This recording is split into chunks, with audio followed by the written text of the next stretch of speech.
Trata-se de audiência de custódia relativamente ao processo 0012-131, 73-2017, 403, 6181. Audiência de custódia do investigado Joesley Mendonça Batista. Em primeiro lugar, eu solicito à imprensa que não faça imagens nem utilizem-se de gravações. Ao final, serão liberados CDs de áudio e para a imprensa, se houver interesse. Mas no desenrolar da presente audiência, solicito que a imagem do investigado seja preservada e também o áudio que seja gravado apenas o oficial. Muito obrigado.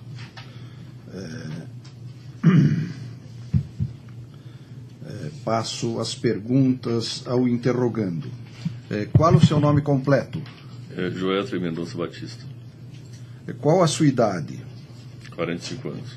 Qual a sua profissão? Empresário. Empresário. O senhor, como investigado, tem o direito constitucional de permanecer calado. Não está obrigado a responder o que lhe for perguntado na presente audiência. O senhor teve entrevista reservada com seu advogado? Falou com o senhor? Agora conversei. Conversou. A conversa foi suficientemente esclarecedora? O senhor está bem a par da sua situação jurídica neste inquérito? Sabe exatamente? Recebi aqui agora os... Deseja algum esclarecimento mais? Deseja uma conversa complementar com seu advogado para melhores esclarecimentos? Não. O senhor leu o teor do despacho que decretou a prisão preventiva? Não. Não. Mas o senhor advogado certamente esclareceu. Esses fatos referem-se autonomamente, tão só exclusivamente, quanto às operações da Bolsa de Valores. Não tem nada a ver com outras circunstâncias. Então, o senhor está sendo investigado por possível prática do delito previsto no artigo 27D da Lei 6.385. A pena desse delito, além de uma multa bastante alta, ela vai de 1 a 5 anos. E a preventiva foi decretada a requerimento do Ministério Público e por representação da Polícia Federal e pelo fato de ter uma pena máxima de 5 anos. Há outras circunstâncias que foram fundamentadas na lei e têm base nos artigos 311 e 312 do Código de Processo Penal. Qual o endereço da sua residência? Rua França, 553. Trata-se de imóvel próprio? Sim. Qual o local onde o senhor exerce as suas atividades profissionais? No escritório da JIF. O senhor já foi preso ou processado? Não. Nunca. Qual o seu estado civil? É casado? O senhor tem filhos? Tenho 4. Quantas pessoas dependem economicamente do senhor? Diretamente, minha esposa, eu pago a pensão alimentícia para a ex-esposa e 4 filhos. 4 filhos.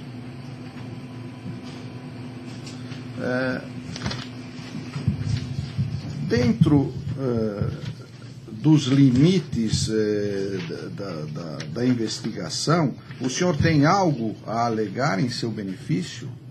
Essas operações de bolsa, elas foram efetivamente realizadas? O senhor gostaria de dissertar a respeito? Excelentíssimo, eu gostaria de dizer que todas as operações foram operações naturais do curso natural da empresa. Não teve nenhum insider, nem nada, nós somos muito tranquilos em afirmar que tudo foi feito dentro da rotina da empresa. E houve lucro nessas operações? Elas resultaram em lucros fora do padrão. As operações anteriores elas tinham a mesma rentabilidade que foi possível apurar nessas que são questionadas por representação da Polícia Federal e por representação do Ministério Público Federal. Excelentíssimo. Tem um equívoco muito forte nisso. Não teve lucro nem prejuízo. Foram operações de hedges, de um lado, e foi a operação de venda de um ativo que a gente tem. E a gente vendeu porque precisava de caixa. Não cabe aí saber se teve lucro ou prejuízo. Sim, mas a notícia das gravações a uma autoridade no Palácio do Jaburu impactou o mercado? As ações valorizaram ou desvalorizaram? Desvalorizaram.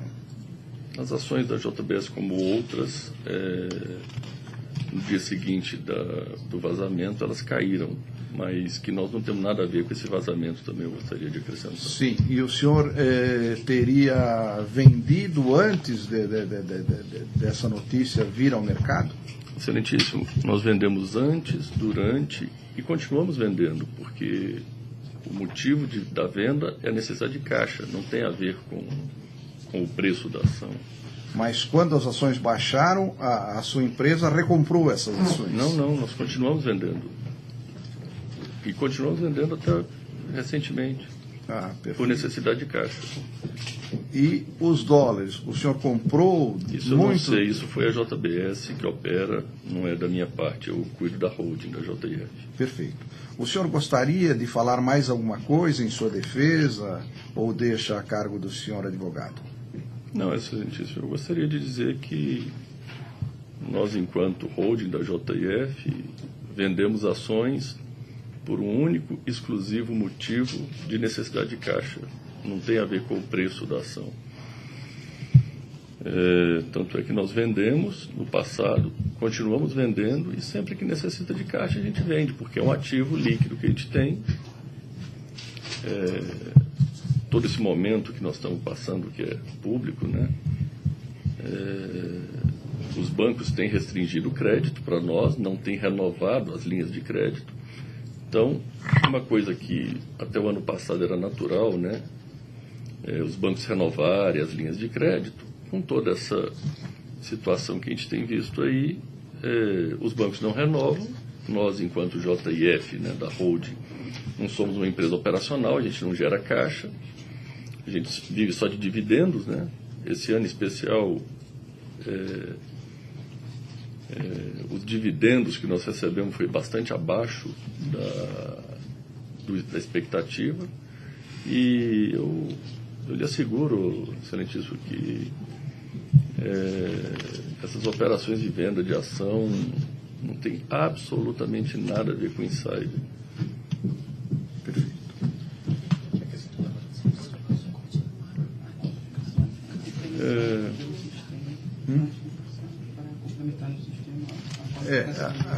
A necessidade de complementar no sistema, peço ao senhor secretário que faça as perguntas direto, complementando nas informações ao CNJ. Eu só gostaria de complementar um... Voltamos. O telefone principal, senhor? Ai, eu não sei. O celular, que eu não sei de cor. Posso informar depois. Escolaridade. 2º grau, incompleto.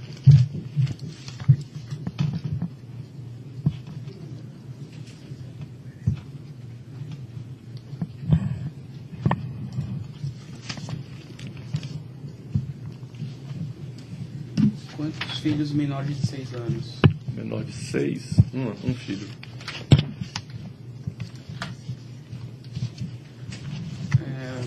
Possui alguma doença grave? HIV, tuberculose, transtorno mental, pancreate? Não. Faz uso de medicamentos obrigatório? Eu tomo remédio sob prescrição, alguns. Sabe o nome? Não me recordo. Ok. O senhor possui algum filho portador de deficiência? Não. Dependente químico? Não.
prosseguindo, eu interrompi, o senhor Não, estava só falando. porque o senhor me perguntou se eu havia sido preso antes. Na realidade, esta prisão saiu na quarta, né? Na segunda, teve um pedido de prisão no domingo, na realidade, né?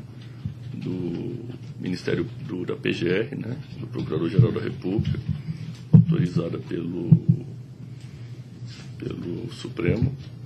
Então, na realidade, esse pedido que teve, que foi dado à nossa delação, né?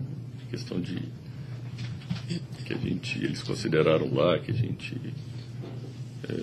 não cumpriu, né? Após nós termos feito a maior e mais efetiva colaboração. O procurador, acho que foi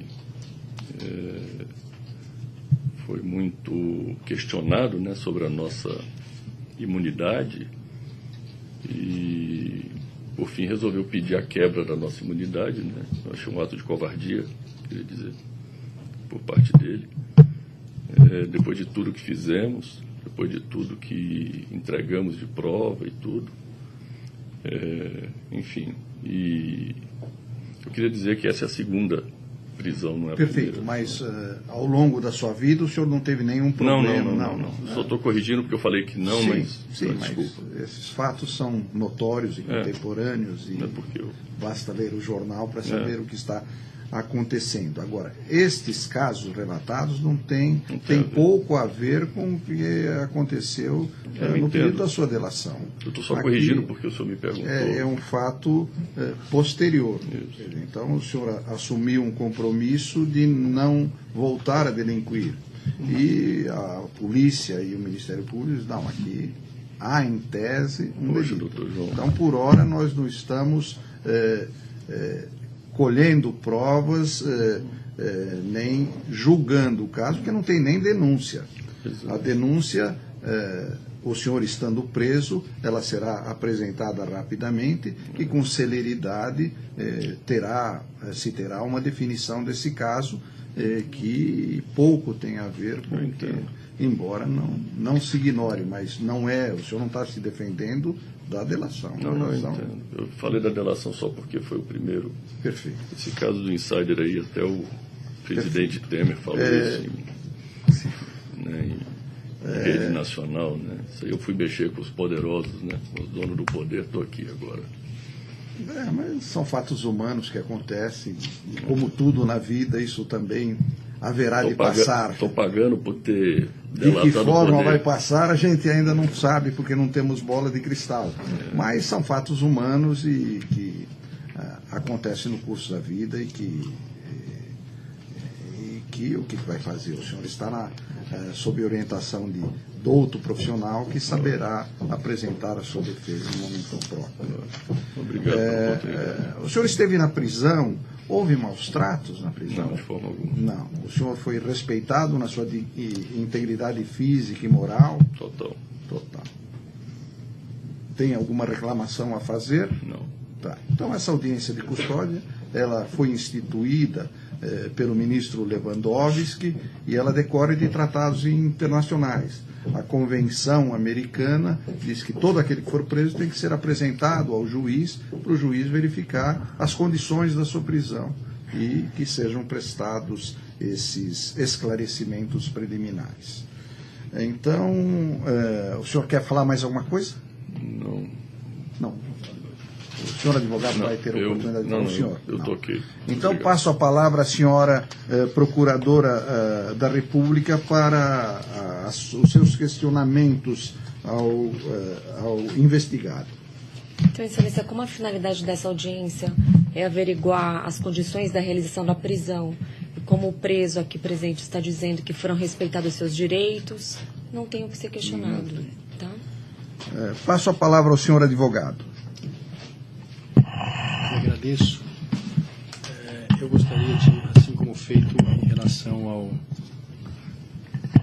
Wesley Batista, requerer e aproveitar a oportunidade para requerer a reconsideração da decisão que decretou a prisão preventiva de Wesley Batista. Eu gostaria de fazer com os seguintes fundamentos.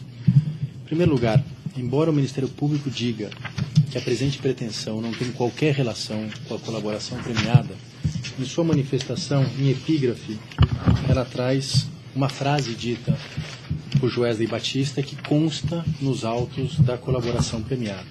Mais do que isso, o Ministério Público faz uma série de ilações sobre mensagens que foram apreendidas em um celular, em outra operação compartilhada com essa, que dizem respeito à colaboração. Essas mensagens e essas ilações a respeito da possível ou suposta participação de um ex-procurador da República num acordo de colaboração, mais uma vez eu gostaria de insistir, elas são estranhas aos autos, elas estão sendo apuradas em outras instâncias, em especial na Justiça Federal de Brasília.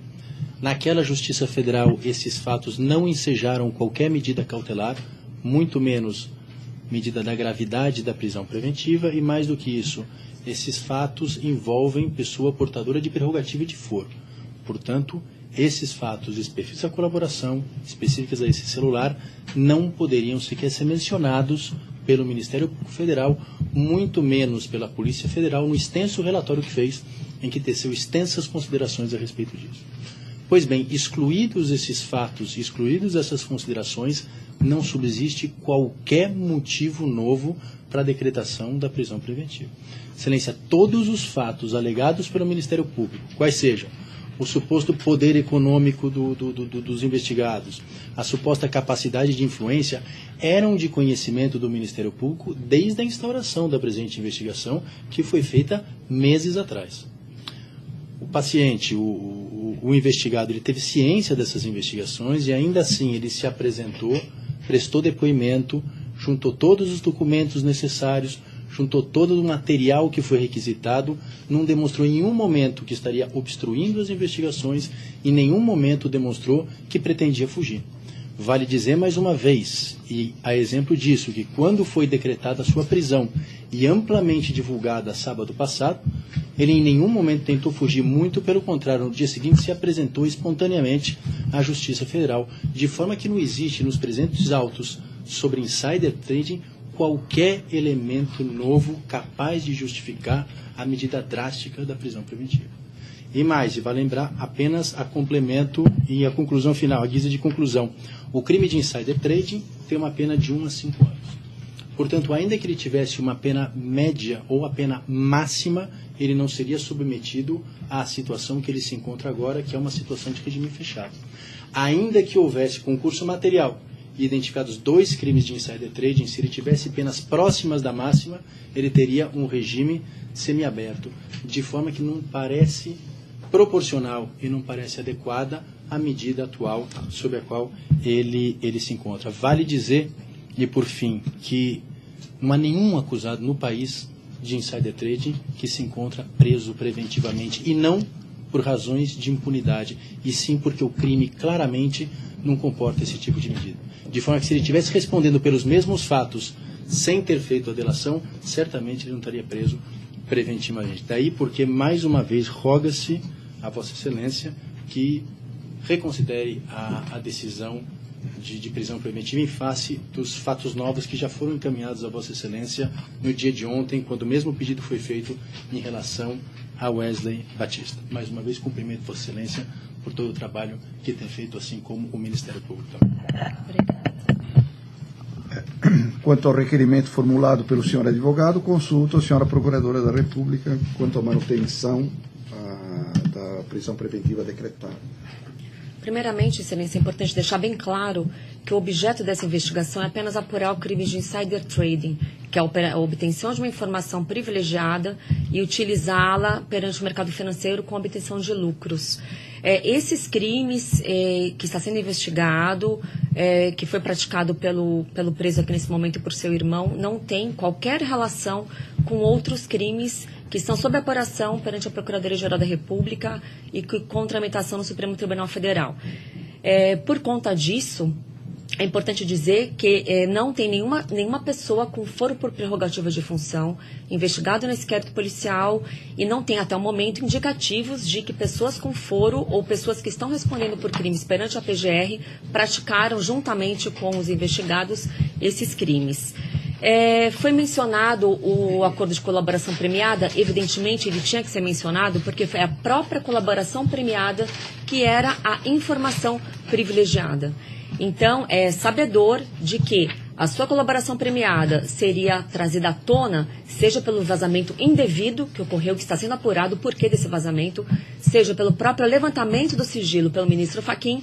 Era sabido do preso aqui presente que essa informação seria trazida a público. E diante dessa informação privilegiada, o preso aqui presente e seu irmão, eles praticaram operações completamente atípicas perante o mercado financeiro.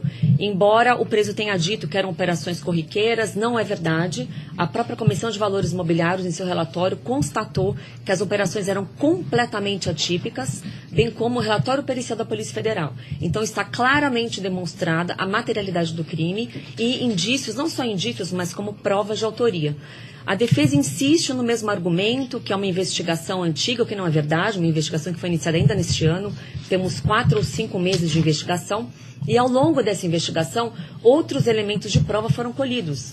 Além dos laudos da CVM, do laudo da Polícia Federal, diversas testemunhas foram ouvidas, como diretores financeiros das empresas, que atestaram que as ordens para a aquisição dos contratos de dólar partiram dos 2 investigados, e que as ordens para as vendas das ações da JBS partiram do investigado Wesley e a recompra do investigado Wesley. Agregado a isso, com outras informações de e-mails e de conversas telefônicas, formou-se esse convencimento da necessidade da prisão preventiva. É importante citar que o preso aqui presente é um criminoso contumaz, que já estava sendo investigado em 6 operações policiais, como Cui Bono, Sepsis, Carne Fraca, Greenfield.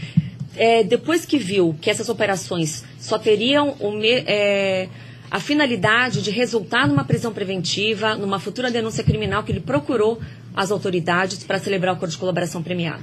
Enquanto era um investigado colaborador, ele continuou praticando crimes. Os crimes não foram cessados. Após a finalização da colaboração premiada, ele praticou novamente crimes, como o caso aqui dos autos. Então, isso demonstra a periculosidade do agente perante o mercado financeiro. Por conta disso, está presente. Para garantir a ordem econômica, é muito importante que essa prisão seja mantida. Como exemplo, ontem mesmo, com a prisão dos 2 investigados, consta que as ações da JBS subiram. Então, é mais saudável para o mercado e para a sociedade que esses 2 investigados permaneçam presos, para garantir a ordem pública também diante da gravidade do delito. Embora nunca ninguém tenha sido preso por conta desse crime, acredito que seja assim por conta da impunidade, porque até o início da Operação Lava Jato, os grandes poderosos sempre permaneceram acobertados pelo manto da impunidade, e isso está mudando. Por isso que essa operação é emblemática e onde houve a primeira prisão de pessoas que cometeram o crime de insider trading. Além disso, Excelência, o Ministério Público não vê outra alternativa para que o preso aqui presente interrompa a prática delitiva, senão a manutenção da prisão preventiva. A aplicação de eventuais medidas cautelares não seriam suficientes para interromper essa continuidade de crime. Além disso, é necessário assegurar a aplicação da lei penal. É sabido que o investigado aqui presente tem recursos no exterior e que, com sua soltura, eventualmente ele pode vir a fugir e a lei não será aplicada. E por último, ponto final, por conveniência da instrução criminal. Assim como o colaborador omitiu informações quando realizou seu acordo de colaboração premiada com a PGR, omitiu provas, que já foi rescindido o acordo de colaboração premiada, isso demonstra que, estando solto, há grande risco de destruição de provas referente a outros crimes que ainda não chegou ao conhecimento do Ministério Público Federal. Então, por conta disso, o Ministério Público Federal requer o indeferimento do pedido da defesa e a manutenção da prisão preventiva do réu aqui presente. Perdão, do preso aqui presente. Então, passo a decidir. A prisão preventiva fica mantida e é ratificada neste momento. O fato do delito do artigo 27D da Lei 6.385/76 não ter grande prestígio nos tribunais brasileiros não significa que ele não exista e que a lei não seja cumprida. Este caso, diante das circunstâncias políticas econômicas, jurídicas, acabou ganhando uma grande repercussão social. E, pela magnitude dos recursos envolvidos e noticiados no inquérito, é preciso uma atenção maior do que todos os outros casos que aconteceram. O doutor advogado fala que não há réus presos. Efetivamente, eu desconheço que tenha alguém sido preso pelo artigo 27D. Mas, existindo a lei, existindo a infração com recursos vultosos que abalaram os alicerces do mercado, esta magnitude da lesão, por si só, justificaria a prisão preventiva. Ademais, o investigado possui meios suficientes para se localizar em qualquer parte do mundo.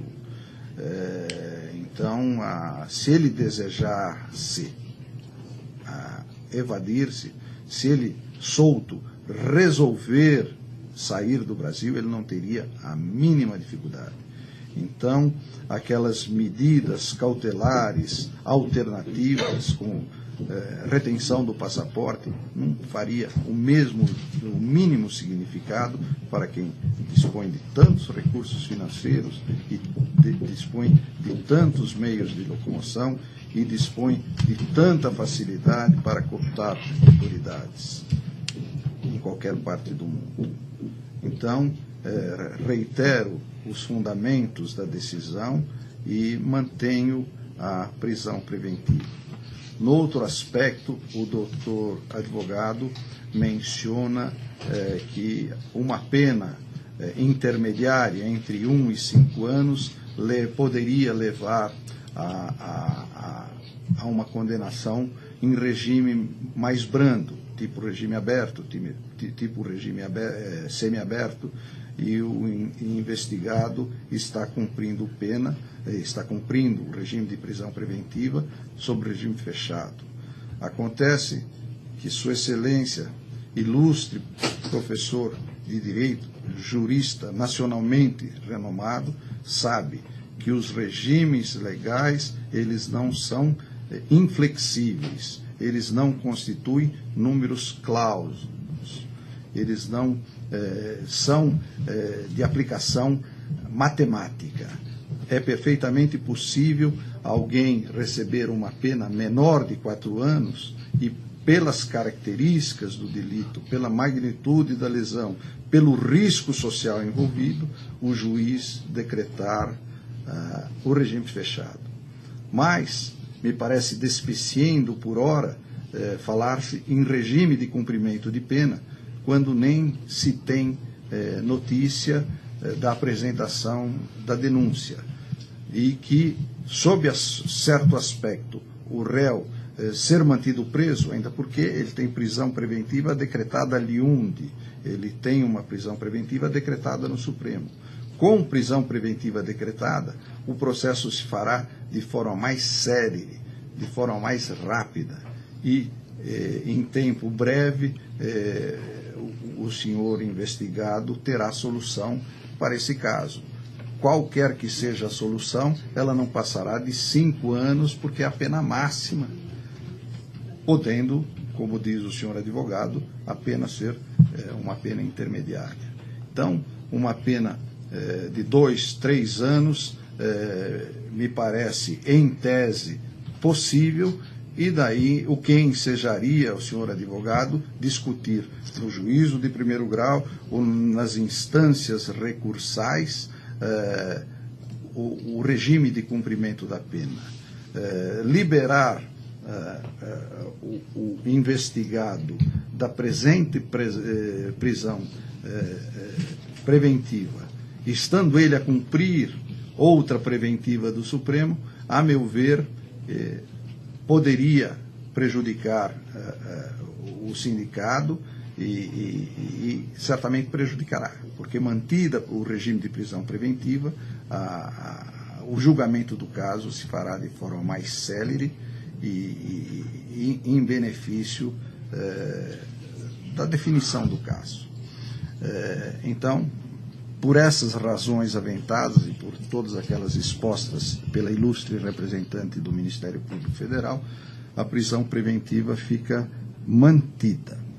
Agora, solicito à Polícia Federal e determino à Secretaria que providencie o ofício para que o investigado permaneça na custódia da Polícia Federal e que zele a Polícia Federal pela integridade física e pelo respeito moral aos direitos do preso. Está encerrada a presente audiência.